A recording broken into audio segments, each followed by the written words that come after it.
Ladies and gentlemen, welcome to the European Review Pod brought to you by Let's Talk Premier League. I am your host, A17, and in this show, I will be currently reviewing all the English side's European journey this week in the Champions League, Europa League, and the Conference League. And without wasting any of your time, let's get right into it. And we begin off with Liverpool, who were unfortunately knocked out in penalties by Paris Saint-Germain. And let's be honest, if you watch that game, those two games, the first and the second leg, you will confidently say PSG deserve it because they were the better side, especially in that first leg where they had 28 shots and Liverpool had 2. And many people, including myself, I can say at Paris it was a snatch and grab. But when they came back to Anfield, I thought Liverpool were much better as they created more chances. But they couldn't get that goal, and PSG got that goal through Ousmane Dembele. Now, what does this mean for the context of Liverpool's season as a whole? They still have the Premier League, and they still got an EFL Cup final on Sunday. But what does it mean for the context? Meaning, what I'm meaning is, what does it mean for Van Dijk? What does it mean for Salah? What does it mean for Nunez, who missed the penalty, who was one of the penalty misses? What does it mean for those three? Because, one, the season is over basically, because Premier League, they already have it wrapped up, and you only got like one trophy to play for, which is the Sunday, which is the EFL Cup. But what does it mean? Does that mean Salah or Van Dijk are gonna stay? Because let's be honest, these guys are 33 and 32 respectfully. And do they really have are they really gonna start assessing their options? Because yes, even though Arne Slot has had a good pre-season, can he convince them to stay for like another 2-3 seasons so they can really challenge for the Champions League next season and the Premier League and challenge all fans basically when in the summer Arne Slot gets his signings? We don't know. And if you don't know, Van Dijk recently did an interview where he said he doesn't know where his future lies. Where he says he doesn't know, where he hasn't negotiated. We still don't know what future lies for Van Dijk and Salah. But let me know what you think. Is it disappointment for Liverpool to be out of the Champions League so early? And does this early Champions League elimination affect Salah's Ballon d'Or contention? In my opinion, yes, because, well, Rafinha, well, yes. Now let's move on to Aston Villa, who basically had a comfortable tie against Club Brugge, beating them 3-1 away at home and 3-0 at home, meaning a 6-1 aggregate win, and basically it was comfortable. It was basically comfortable for Aston Villa, and they move on to the quarterfinal.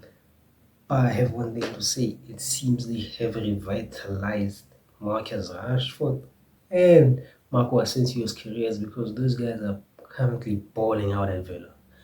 I don't know, are they dark horses? But in the quarterfinals, they will face PSG, which is an interesting tie to be honest. Where you got PSG, who seem to be the scariest PSG I've ever seen, even though they don't have Messi, Neymar, all those stars, but they seem to be like the scariest PSG I've ever seen. While you got Aston Villa, who, you know, on that day, they can go up against any side. In my opinion, they can go toe-to-toe against any side, whether it's your Madrid, whether it's your PSG, which in this case is PSG.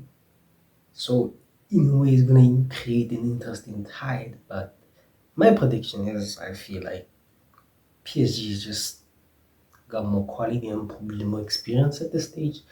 So I'm gonna go for PSG, even though as an English cover reporter, which I'm not, it hurts me to say because well, I just feel like PSG have more quality and more experience at that stage, unlike Aston Villa. And let's move on to Arsenal, which, to be honest, there's nothing else to say about this game. Arsenal just won 7-1 in the first leg, and basically in the second leg, where well, basically just the obligation to play in the second leg, which, well, saw a glimpse into the old Raheem Sterling. I'm talking about prime Raheem Sterling back in those silly days, grabbed the man of a match, and they faced Real Madrid in the quarterfinal. A match Arsenal fans have been waiting for. They've been wanting for the past 3 years. But I think, in a way, it will be a shame because they won't be at full strength without Havertz and Saka. But look, you got the match you always wanted. You always said you wanted Madrid.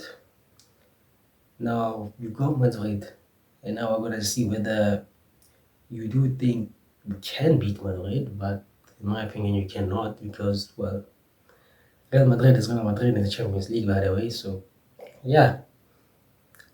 So basically, what I'm saying is it will be end of the line for the English teams in the quarterfinals of the Champions League.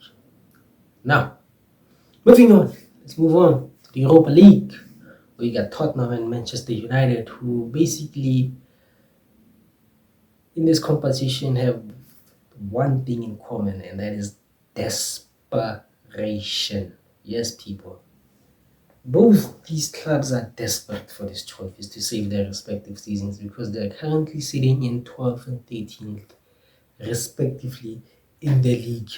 And let's be honest, both sides, both fan bases say this is the trophy that can save their season. And I agree because I'm a Man United fan and I'm desperate for this trophy because I feel like we cannot afford to be in Europe next season considering that we are broke. We are broke. And with the new $2 billion, £2 billion stadium coming in the next 5-7 years, we need to get in Europe. We are broke people with £1 billion in debt. But let's talk about the games.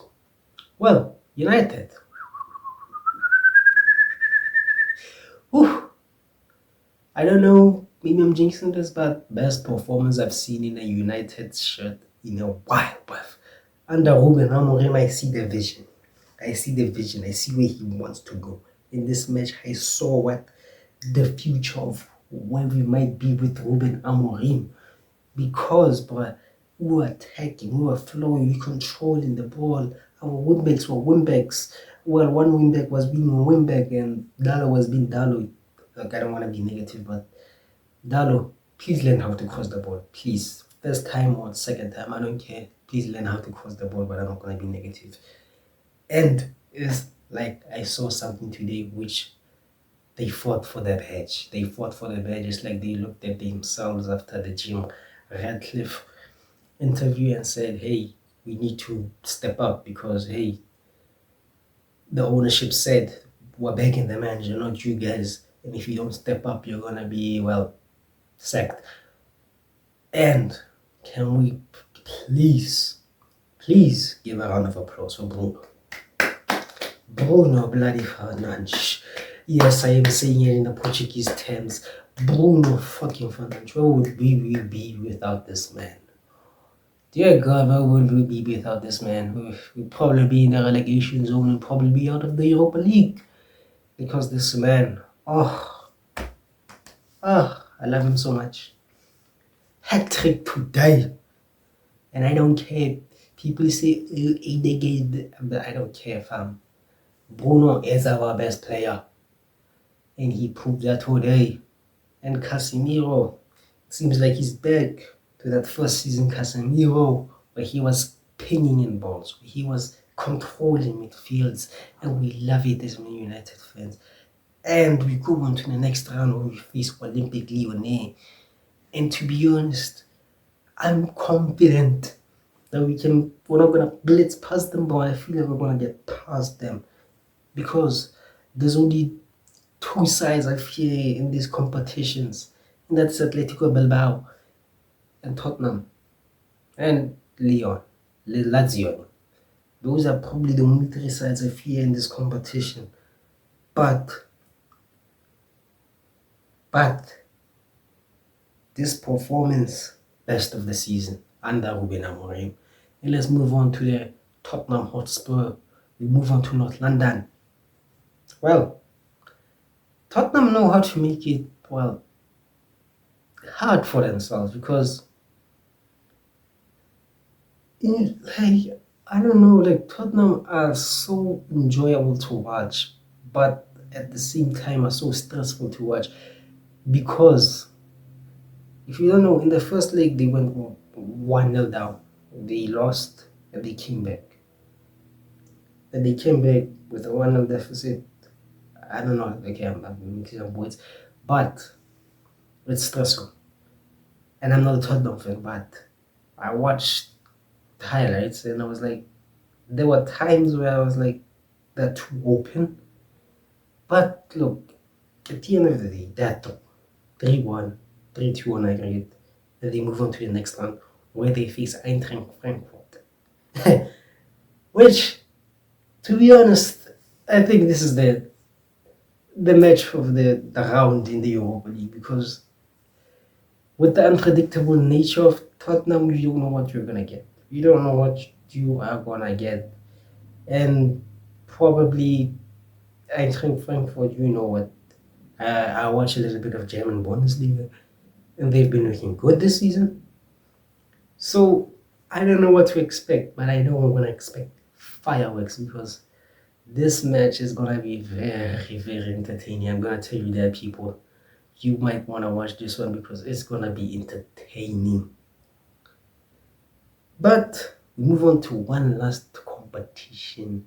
That is the UEFA Conference League, where Chelsea beat Copenhagen by 1-0 and 3-1 on aggregate as a whole. I think. I don't know. To be honest, I don't know. To be honest, Chelsea, I have one thing to say. If you don't win this competition, your season is a failure. I don't care if you get in the top 4. Your season is a failure. Because at the start of the season, we said Conference League is a must. It's already wrapped up.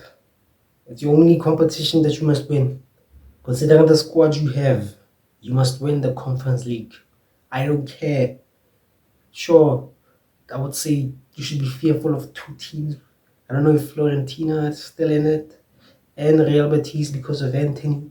You know, he's back to his prime. He seems to be finding form at Real Betis. Those are probably the only 2 teams you should be fearing. But you should be winning that competition, the UEFA Conference League. Because if you don't, it's a failure of a season, people. I don't care. It's a failure of a season. It's been your boy Stu A17 bringing you the European Review. And we'll see you next time. Peace.